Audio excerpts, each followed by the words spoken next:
Hello guys, আসসালামু আলাইকুম। আমার ব্লগে আপনাদেরকে সবাইকে স্বাগতম।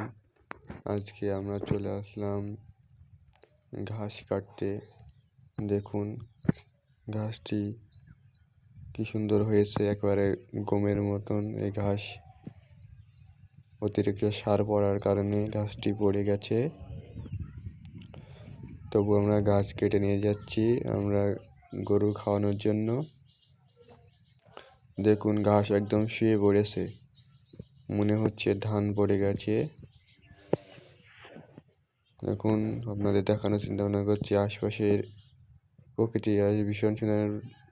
দেখুন পাশের ক্ষেতে গম হয়েছে, গম আর ঘাস বোঝা যাচ্ছে না এটা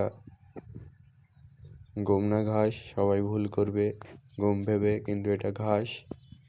আমরা ঘাস লেগেছি 10 কাঠা জমিতে। দেখুন ঘাস কাটা হয়ে গেছে আমার, এইটুকুনা জায়গায় আজকে ঘাস কাটা হয়েছে। দেখুন বোঝা বানানোর জন্য দড়িও আনা হয়েছে। এখন বোঝা বেঁধে আমি নিয়ে যাব এবং গরুকে খেতে দেব। সবাইকে ধন্যবাদ।